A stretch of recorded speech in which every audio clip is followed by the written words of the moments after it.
Welcome. Today we'll dive into a fascinating tension unfolding in global markets. The idea that the artificial intelligence boom might be overeating its investments. Over the past 2 years, AI has become the hottest story on Wall Street. Shares of chip designers, cloud providers, and software giants have rocketed higher. Billions of dollars have poured into data centers and research labs, and everyone from hedge funds to retirement plans has scrambled to secure a slice of this future. But a recent Reuters column reports that fund managers are no longer just cheering. They're starting to worry about indigestion. Not because they dislike technology, but because the feedstock of money and debt keeps growing faster than the evidence that those investments will pay off. The problem with this AI frenzy, writes Mike Golan of Reuters, is that no one is quite sure when enough is enough. Investors understand that generative models, robotics, and automation could reshape entire industries, but they're beginning to ask, what is the return in all this capital? For the moment, there's little proof. Companies are spending huge sums on servers, chips, and coders, yet revenue from these projects remains in its infancy.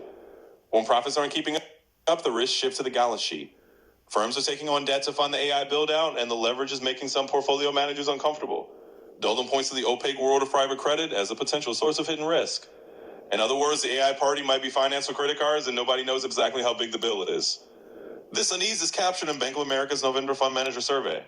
Conducted in the first half of November with more than 170 participants, overseeing roughly $475 billion, the poll reveals a marked shift in sentiment. For the first time in 20 years, a net 20% of respondents say companies are over-investing.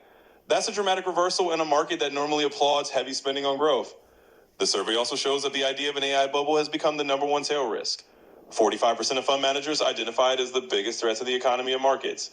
More than half, 53%, believe AI stocks already look like a bubble.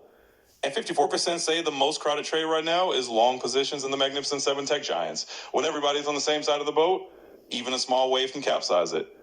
Another signal of frothiness comes from cash levels. Average cash holdings in survey portfolios have dropped to just 3.7%. Bank of America analysts note that cash balances at or below 4% have been recorded only 20 times since 2002. On every single occasion, stocks declined and U.S. Treasuries outperformed in the following months. Low cash was both a vote of confidence in risk assets and a warning that there's little dry powder left if things go wrong. Added to that, nearly 60% of respondents see private credit as the most likely source of a systemic credit event. The credit boom financing AI is taking place largely outside the traditional banking system, where transparency is limited and risk can accumulate unseen. Yet the mood is not purely gloomy. The same survey reports that 53% of investors already believe AI is increasing productivity. A striking 40 to 43% say that widespread AI productivity gains will make them most bullish for 2026. They've bought into the narrative that AI will eventually cut costs, speed up decision-making, and create entirely new revenue streams. These managers are navigating a tricky balance. They acknowledge the valuations are stretched and spending is aggressive, but they don't want to miss out on what could be a world-changing technology. The result is an uneasy coexistence of fear and hope. Historical memory amplifies the anxiety. Many investors recall the dot-com bubble at the turn of the millennium, when internet stocks traded at stratospheric valuations with little regard for earnings. The bubble burst without a clear trigger, ushering in a brutal 2-year bear market. People worry that AI could follow a similar script. There's no obvious smoking gun behind recent market volatility, and as Dolan notes, that lack of a catalyst is nerve-jangling in itself. We're left wondering what you might have missed, and whether it's safer to step off the ride before the music stops. If you made a killing in this equity boom, why risk sticking around too long? Not everyone thinks we're repeating 1999. Analysts at UBS, while acknowledging stretched valuations, argue that important differences make the current rally less hazardous. In a September report, UBS calculates that the price-to-earnings ratio of today's Magnificent Seven, Apple, Microsoft, Alphabet, Amazon, Nvidia, Meta, and Tesla, is about 28 times the next year's earnings. At the peak of the dot-com bubble, market leaders traded above 80 times earnings. Today's tech giants also produce robust profits. Nvidia's revenue has been growing at double-digit rates, and the group as a whole makes up roughly 35% of the U.S. equity market. UBS notes the monetary policy is moving in the opposite direction compared with 2000. Back then, the Federal Reserve hiked rates aggressively, whereas now it is expected to cut them.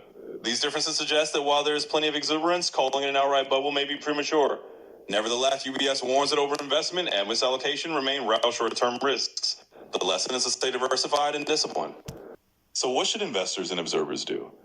First, recognize that we're in a phase where euphoria and fear coexist. AI has the potential to transform industries, but the timeline and magnitude of its payoff are uncertain. As the Reuters article points out, the lack of visible returns and rising debt raise legitimate concerns. Second, keep an eye on the data. Companies like Nvidia now carry market capitalizations near $5 trillion, and their quarterly results can send ripples through the entire market. Watching earnings, cash flows, and capital expenditure plans gives clues as to whether spending is translating into profits. Third, pay attention to macro policy and the credit environment.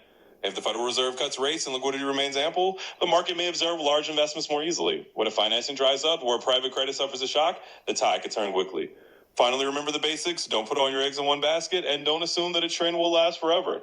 Even believers in AI's long-term promise should maintain balanced portfolios that include cash and defensive assets. Technology cycles tend to overshoot in both directions. The dot-com bubble told that hype can carry prices far beyond fundamentals, and the unwinding can be painful. Yet that same era also gave rise to companies that changed the world once the dust settled. The current moment may deliver similar contradictions. It's not a reason to abandon the market, but it is a reason to be measured. Whether you see AI as the next industrial revolution or a passing craze, the key is to prepare for volatility, stay curious, and make decisions based on evidence rather than emotion.